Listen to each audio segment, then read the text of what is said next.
Hey everybody, welcome to the best show in town, and this is Teenath.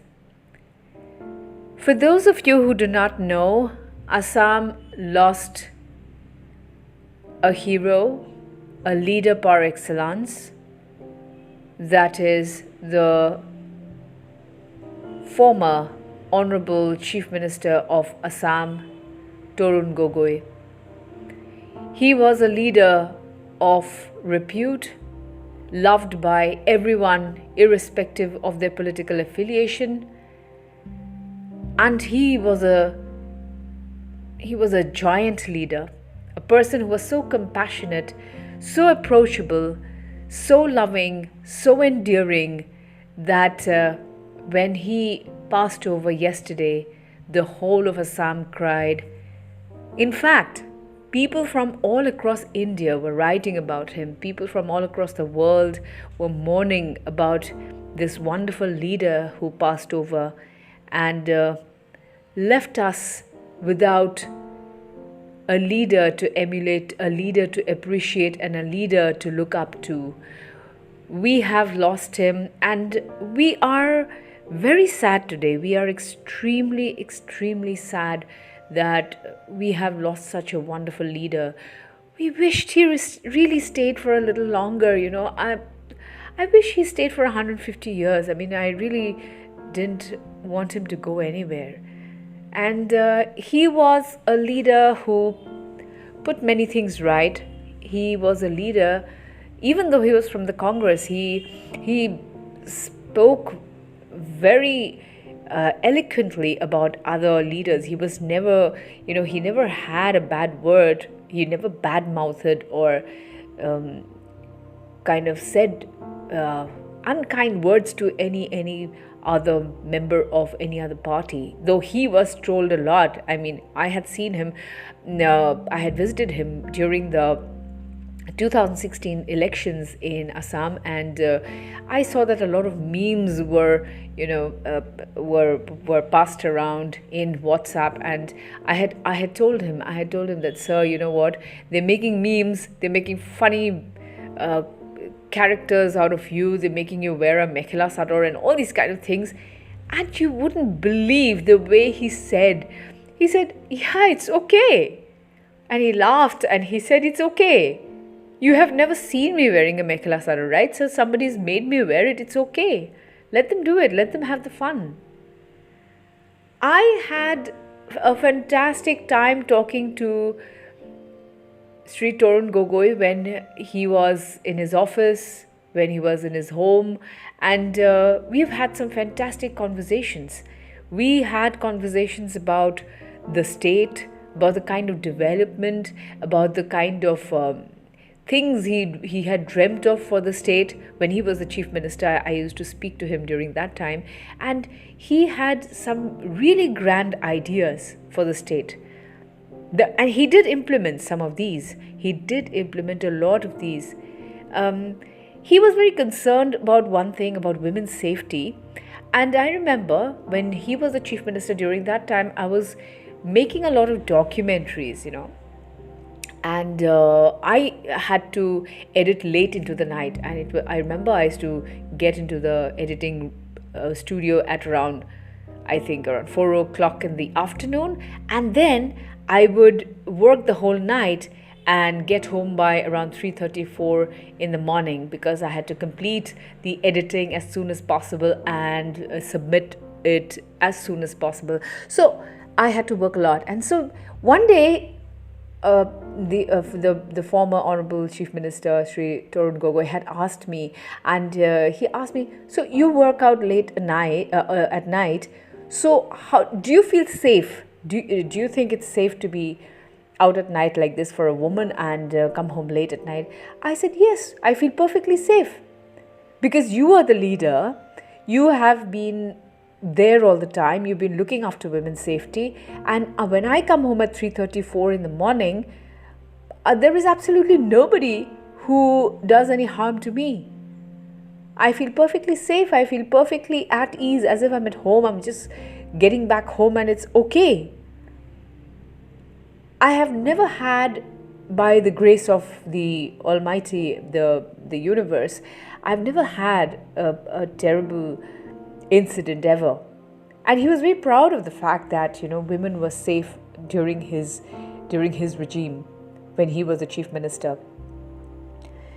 We talked about many things. He would talk to me about the handloom industry, and he would be very concerned about one thing, that our young people needed a lot of training.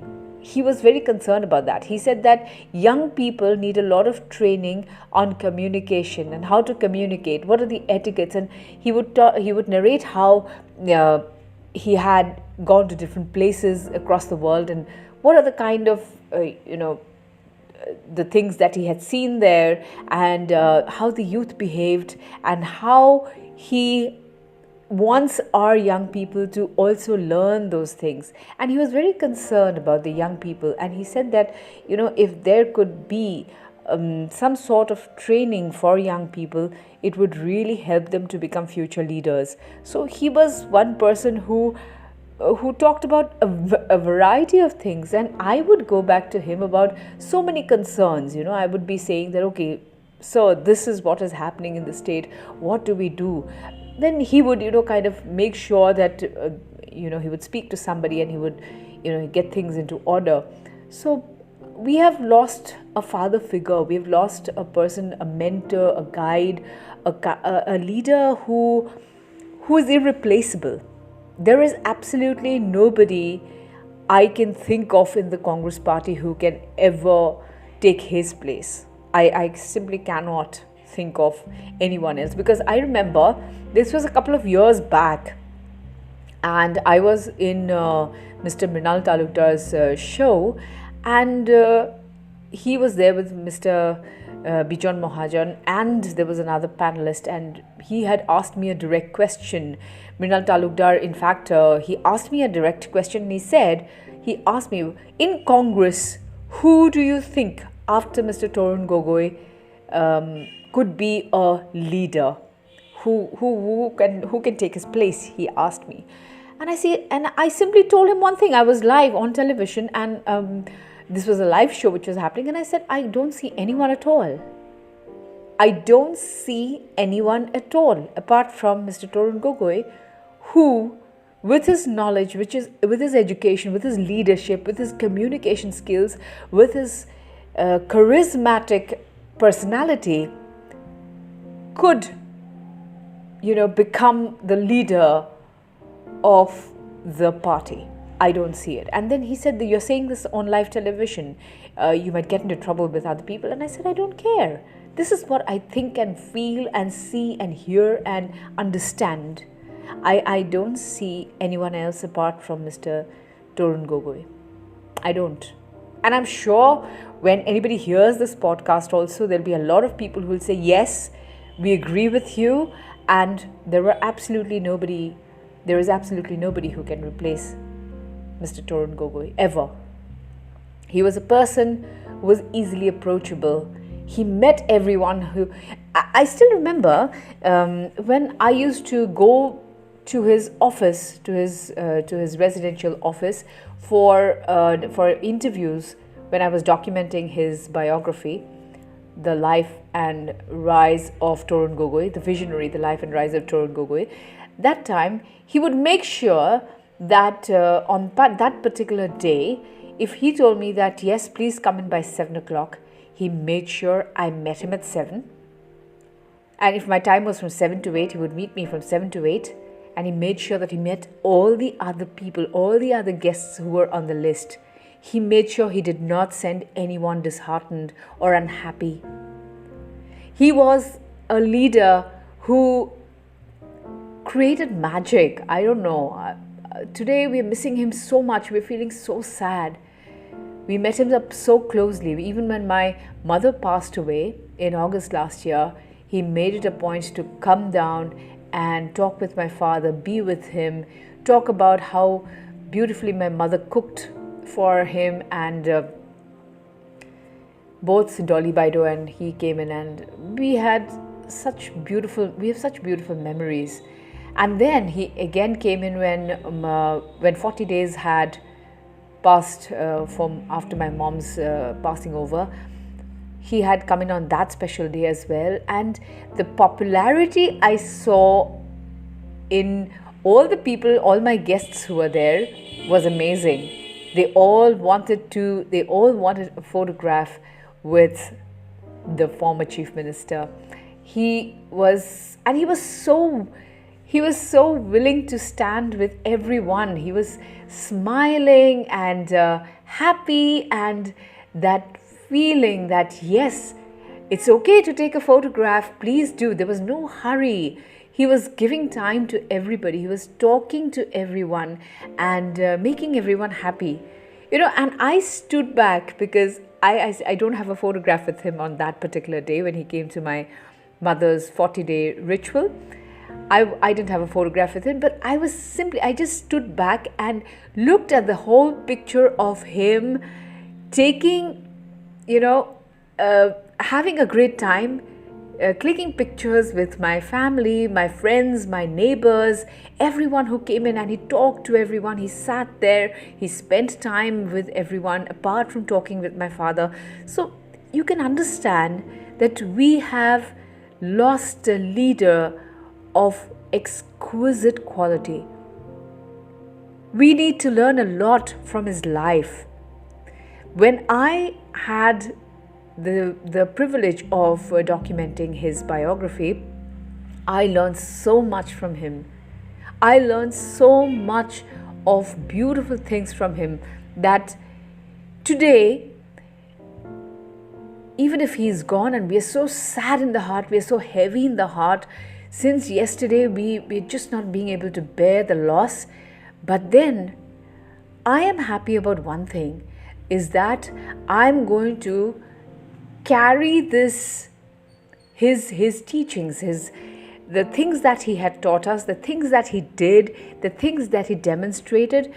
I am going to carry this in my heart and in my soul, and I'm going to try and be like him and try and emulate his behavior and the way he treated people with so much of courtesy and so much of love and care. I'm going to try and keep those things in my heart, and I'm going to try and be like him.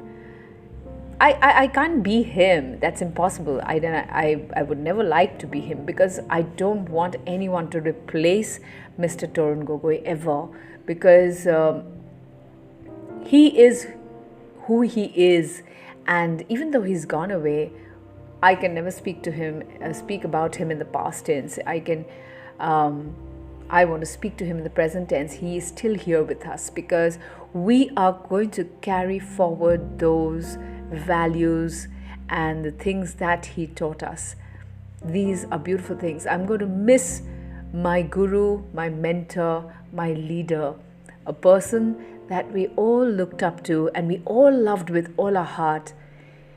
My only prayer with the rest of the world, all the people who knew him and the people who do not even know him, even they are putting up their hands. We all want to put up our hands in prayer for Mr. Tarun Gogoi. We pray for the eternal salvation of his soul. May he rest in peace.